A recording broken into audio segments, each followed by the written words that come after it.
Not only do you have to be able to apply the calculus algebraically, but you also have to be able to apply them graphically and as well as from tables. So a lot of these topics that we see, you're going to have to be able to apply them to graphs as well as algebraically. So let's take a look at example 3 on page 4. Notice they're giving us a graph. And you always need to pay attention to what graph they're giving you. In this particular case, they're giving you the graph of f of x. And we want to know what the signs are for f prime and f double prime. Well, first of all, f prime, when we're talking about f of x, we're looking at whether or not if it's increasing or decreasing. That's when we're talking, again, we're always referring back to f of x. What is the second derivative? What do we look at for the second derivative? We look at what? Concavity. So are we concave up or are we concave down? So they're asking me to figure out if am I going to be positive or negative in these particular intervals. So let's look at the interval from A to B. And again, you read a graph just like you read a book. You read a book starting with the left to right. That's how you read a graph. So starting on the left and moving to the right, tell me what's happening with f of x. Is this increasing or decreasing? Increasing, so I know that f of prime would have to be positive.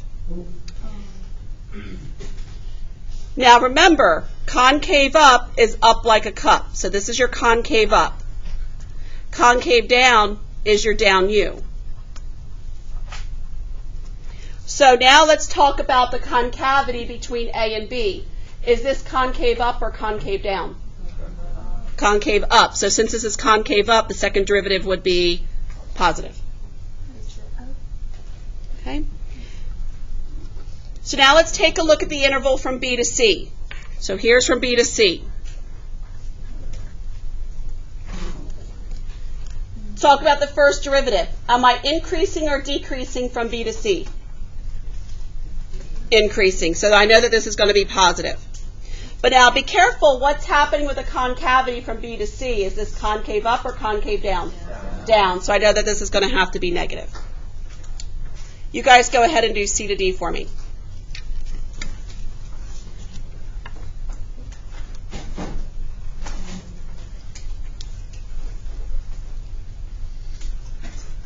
What do you think about your first derivative? Is this going to be concave up or concave down? Or I mean increasing or decreasing. Let's do that one first. Decreasing. So I know this first derivative is going to have to be negative. And is this concave up or concave down? Down. So I know the second derivative is negative. So any questions when given the graph of f of x, how you can determine with the signs of f prime or f double prime? So now let's talk about algebraically. So now the questions, especially on your homework, I'm going to be asking you to justify. Now when I say justify, it's as simple as telling me whether or not if f prime is greater than 0 or less than 0. So if I say that I am increasing, what has to happen with f prime of x? F prime of x has to be what? Greater than 0. Because again, it has to be positive. So if I'm greater than 0, I know I'm positive. For decreasing, f prime of x is going to be what? Less than 0, exactly. And if I am concave up, what do I know about the second derivative? The second derivative is going to be greater than 0. And then if I'm concave down, the second derivative is going to be less than 0.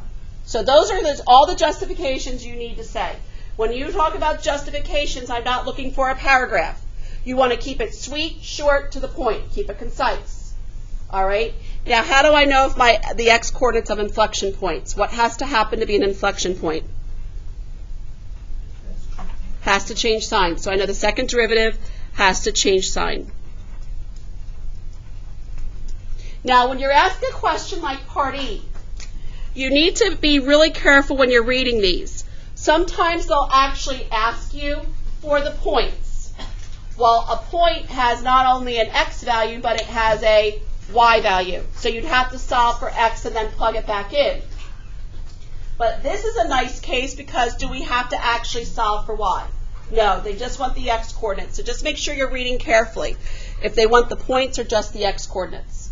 Well, first of all, let's go back to part A now. Let's figure out increasing and decreasing. So I have to find my first derivative.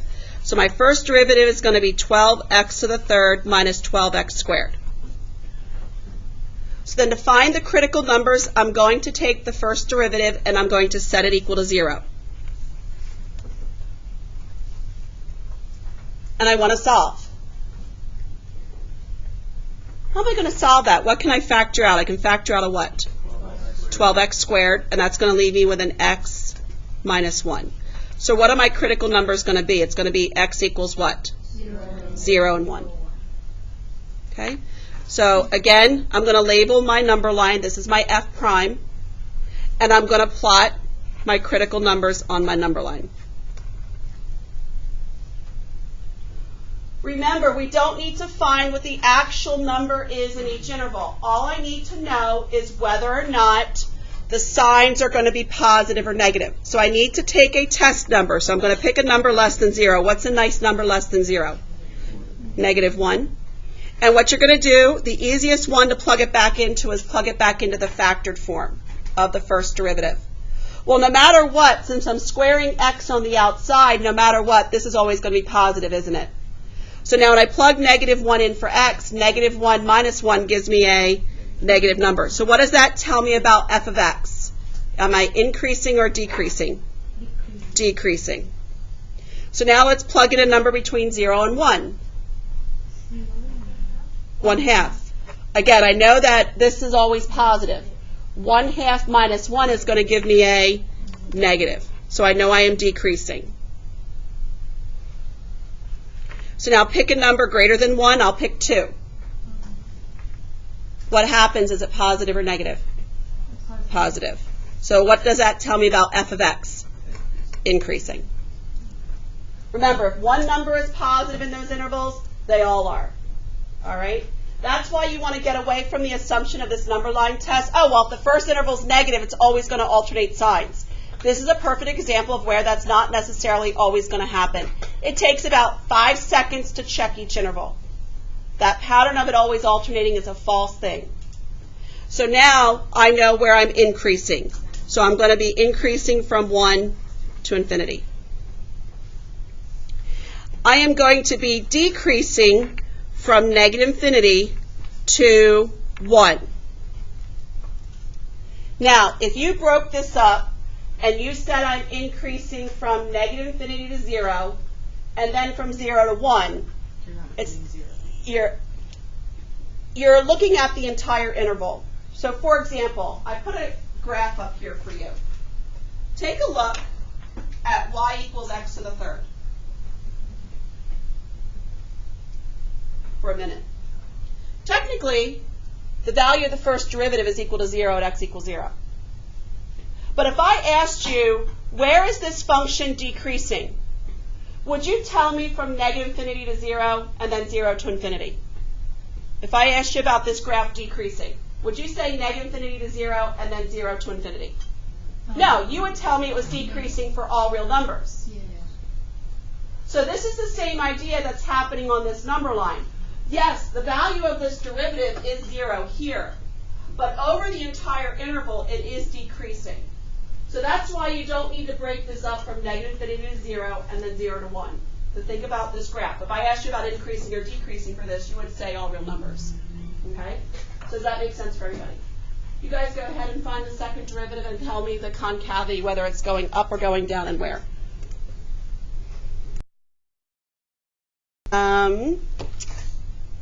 If we came up with, first of all, when I found my second derivative, I found my critical numbers to be at 0 and 2/3.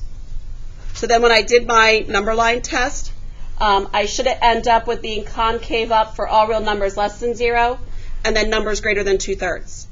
And then concave down is the interval from 0 to 2/3.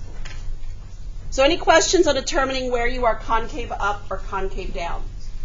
How do you know you have an inflection point? Well, it has to be where your second derivative changes sign. So where is my second derivative changing sign? It's changing at what? X equals what? 0 and 2/3. Okay? So any questions? And when you look at your graph of x to the third and negative x to the third, so for example, looking right here, notice that from negative infinity to 0, this graph is concave up. But then it's changing into concave down. So you actually have an inflection point at x equals 0. So when we do some sketches in a few minutes, the reason why I really like this graph, some of you struggle with changing your graphs when you have to sketch changing concavity. And I always tell my students, remember what the graph of x to the third and negative x to the third looks like. This is changing from concave up to concave down. Or if you have to change from concave down to concave up, look at that x to the third. That may help you make that connection when you need to change concavity when you're doing some sketches of a graph. All right, so now let's go back to some more graphs. Now notice in example 5, I'm not giving you the graph of f of x, I'm giving you the graph of f prime. So depending upon which graph they're giving you, changes the way you read a graph. The justifications haven't changed, however. We know that f is increasing when f prime of x is greater than 0. So when you are given the graph of f prime, this is my justification. F prime is greater than 0. But the way you'll read your graph is this. You'll want to know where the y values are positive, or where we are above the x-axis. So since you're given the graph of f prime is going to be greater than 0 for any values greater than the x-axis. So if your graph is above the x-axis, right here and right here, all the y values on f prime are positive. So then I know that this is where f prime of x is greater than 0. So again, notice I'm always referring back to the graph of f. We're talking about the graph of f. This is not the graph of f. This is the graph of f prime.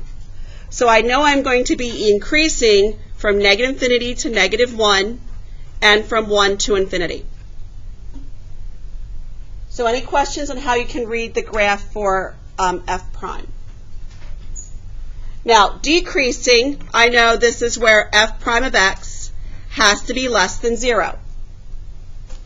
So when you're given the graph of f prime, the way you read the graph, this is where your y values are negative or below the x-axis. Again, this is not a justification. This is just a side note for you to help you determine the way you're going to read the graph. The justification is saying that f prime of x is less than 0. This is just to help you the way you read the graph. So where is my graph below the x-axis? It's below the x-axis from what interval? It's going to be below the x-axis from negative 1 to 1. To be concave up, the second derivative is going to be greater than 0. So it's the derivative of the derivative. So I want to know where the derivative of this graph is positive. So the way you're going to read this is where your tangent lines have a positive slope, or where f prime is increasing.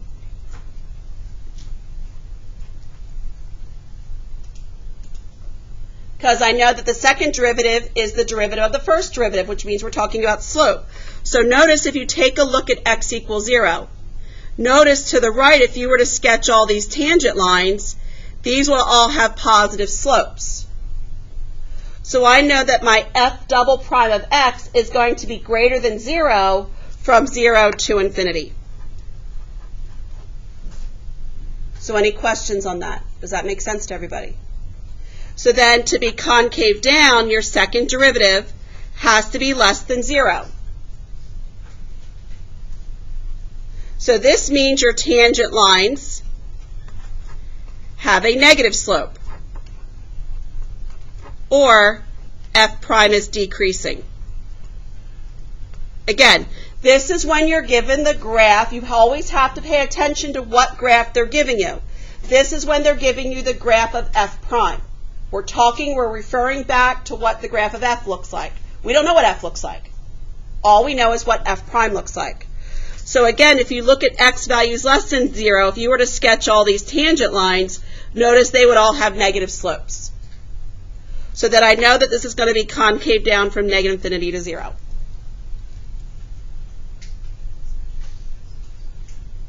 Where's my inflection point? 0. Okay? So any questions on when you're given the graph of f prime?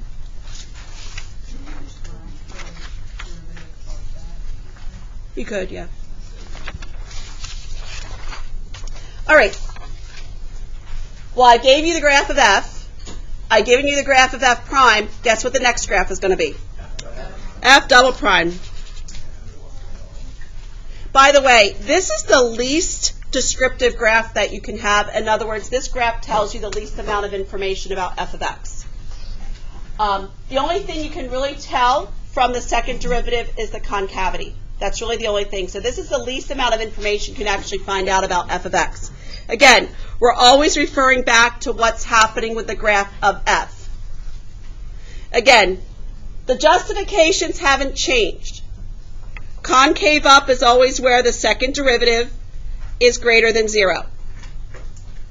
Since you're given the graph of the second derivative, this is where your graph is above the x-axis.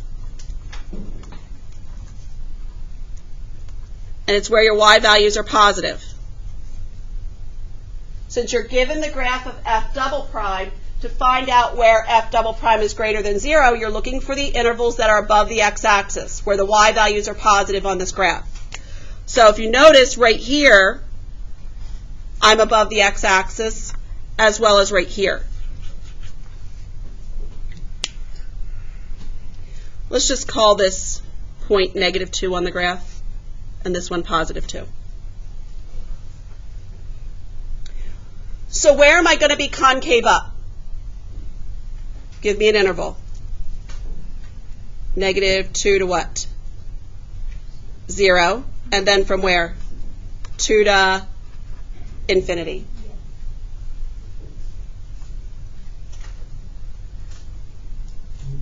So any questions on where I'm concave up?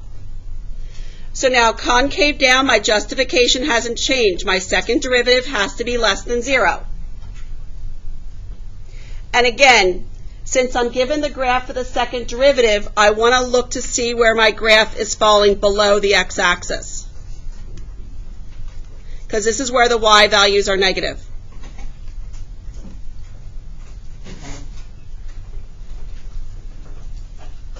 So like I mentioned, the way you read the graphs change depending upon whether they're giving you the graph of f, f prime, or f double prime. So I'm below the x-axis. We're in two places, right here and right here. So I'm going to be concave down. Give me an interval where I'm concave down. -infinity to -2 and 0 to 2. Where are my inflection points?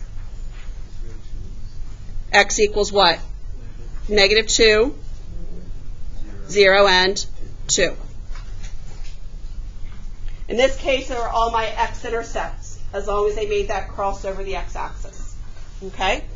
So any questions on reading the graphs of f, f double prime, or f prime? Sketch is your favorite. Let's sketch a graph that has the following information. First of all, f of 3 equals 2. What is that? It's just a point. F prime of 3 equals 0. What's that telling you? Slope of the tangent line equals 0, correct?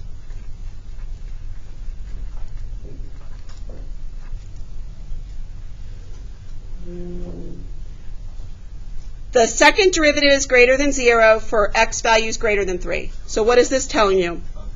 Concave up. For your x values greater than 3. So remember, concave up is the u. F double prime of x is less than 0 for x is less than 3. Concave down. For x less than 3. Those are my u shapes. Upside down u. All right. So let me start the graph here. Well, hopefully we all remember how to plot points. Here's my point 3, 2.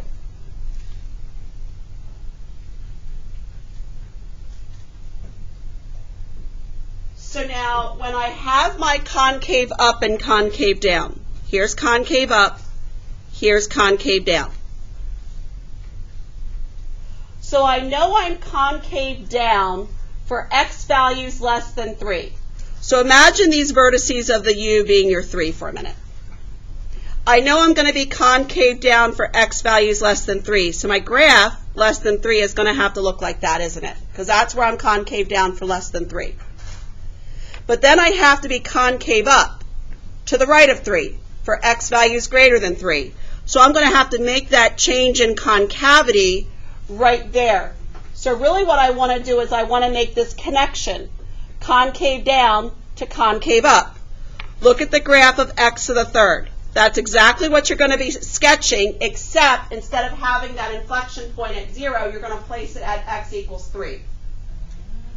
So right here, I'm going to go from a concave down to a concave up. Some of you struggle. I know I'm not the best at changing from concave down, concave up, or vice versa. This is why I always like that x to the third and negative x to the third graph. Because always imagine, how do you sketch x to the third? How do you sketch negative x to the third? That's a perfect example of sketching inflection points. All right? So any questions on that one? Let's take a look at B. Again, f of 3 is equal to 2. That's a point.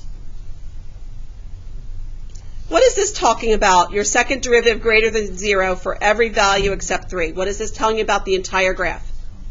Concave up.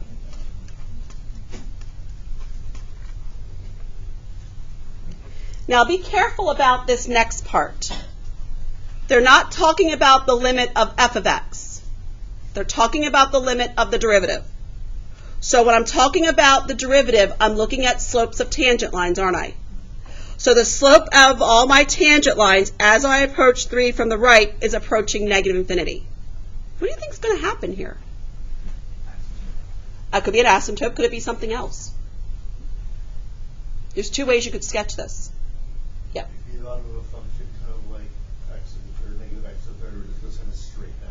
Could be that, like an asymptote. Or you could have a sharp point. Could also be a sharp point in the curve as well. Or it could be like a cusp. Yep.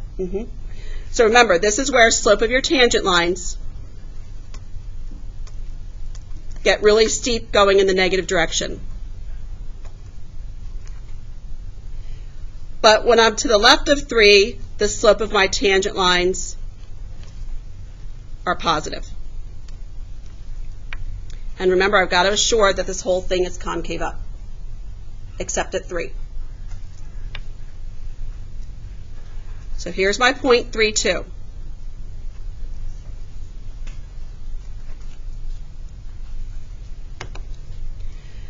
So I've got to be concave up. Let's talk about what's happening to the left of 3. So if you make an asymptote at 3, you can, because it could be a piecewise function. You just have to make sure you keep that point on 3, 2 on your asymptote. So concave up, and all my tangent lines are going towards positive infinity. If you wanted to have a point at x, a sharp point at x equals 3, this is what your graph would look like. And then as you're approaching 3 from the right, you want the slope of all your tangent lines to be negative. Because notice, all these tangent lines have a negative slope on this side. They're all positive right here. Or if you wanted to create an asymptote, you could have this graph.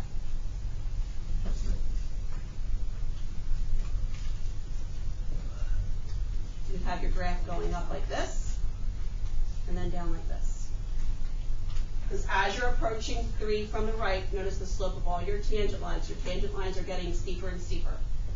And then they're getting steeper and steeper from the positive side to the left of 3.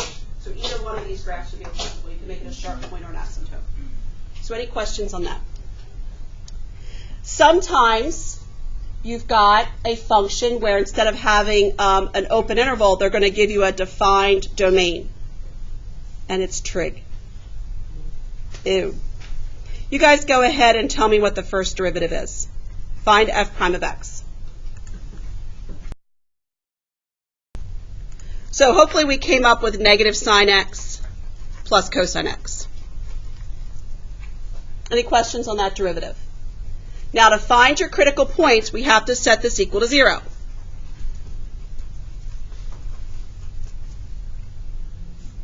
Oh boy, now you remember how to solve trig equations. Or, depending upon how comfortable you are with a unit circle, you may be able to manipulate which values these are. If you wanted to, you could add sine x to both sides. Sine x equals cosine x. Divide by cosine, and then you could look at your unit circle and ask yourself, where is tangent equal to 1? Depends on how comfortable you are with the unit circle and just kind of doing a guessing and checking. But if you're not sure, you can always rewrite it as a tangent. So now let's talk about your unit circle for a minute. Where is tangent equal to 1? Pi over 4. Quadrant 1, and what other quadrant? 3. So I know I'm at pi over 4. So 5 pi over 4. So the angle down there in quadrant 3 is 5 pi over 4. Wonderful, but you got a problem. Because where do my values have to fall? Negative pi to pi. So the question is, pi over 4 is good. That's between negative pi and pi. But now you've got to rewrite 5 pi over 4 so that it falls within negative pi to pi. What's another way to write 5 pi over 4? Negative 3 pi over 4. So you've got to use negative 3 pi over 4 and pi over 4 because that has to fall within that restricted domain. Remember, your restricted domain is negative pi to pi. So then for part A and B, when I go to do my number line test, this is my number line for f prime. Again, you want to make sure you include those endpoints on your number line of negative pi to pi. Unlike the other example, you had an infinite domain. So then I have negative 3 pi over 4 and pi over 4.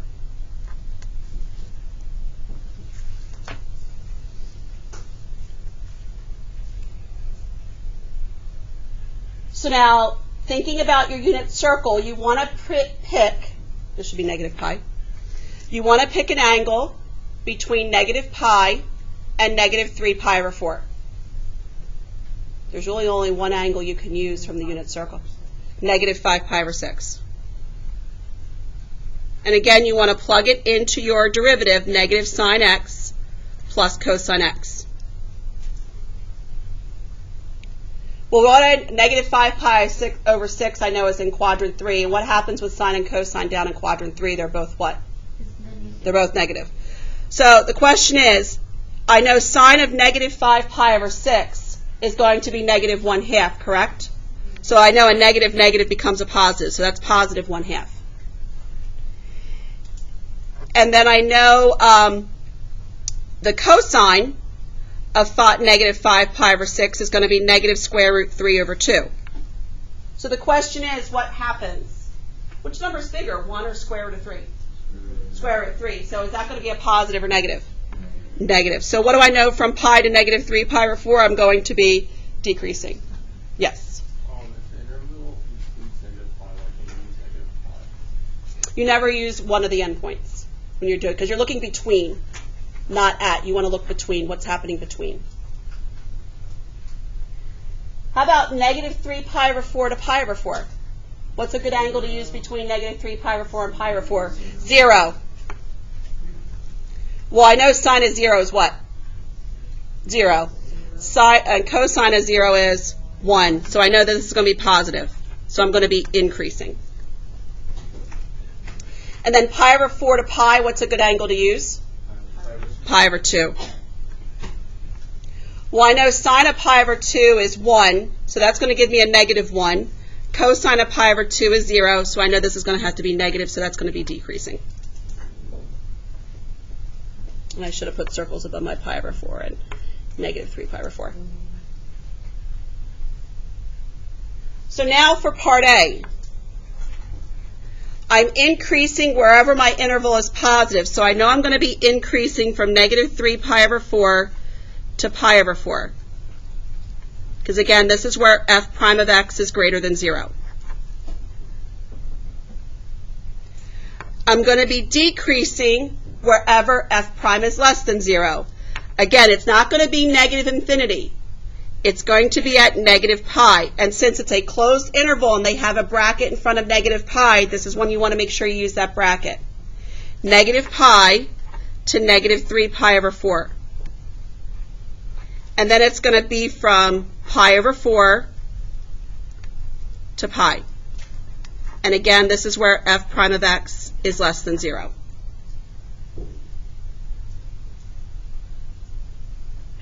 Any questions on A or B? See if you can do the number line test on your own for the concavity. Find the second derivative and see if you can do the number line. So at negative pi over 2, again, because this is my second derivative, the negative cosine x minus sine x.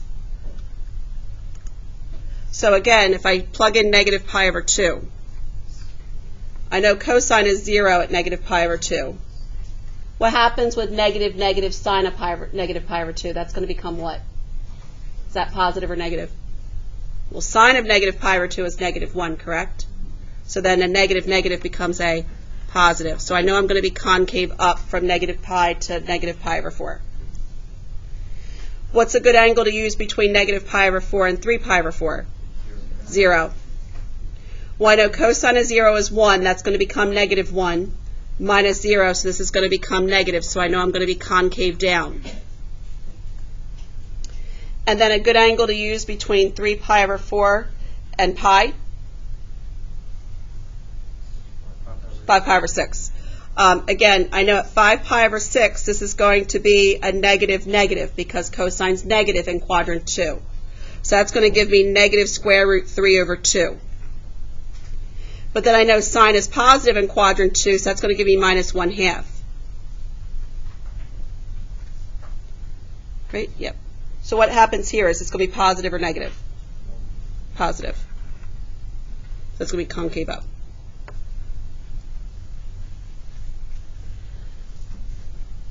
This should be positive square root 3 over 2. That's what I did. Negative to positive. All right? So any questions on that? So then to answer the last part, part C, again, I am concave up where the second derivative is greater than 0. So I'm greater than 0 from negative pi to negative pi over 4 and from 3 pi over 4 to pi. And then for part D, concave down, that's where the second derivative is less than 0. So that's just going to be from negative pi over 4 to 3 pi over 4. Where are my inflection points? X equals negative pi over 4 and 3 pi over 4. All right? So any questions on the concave up, concave down, and inflection?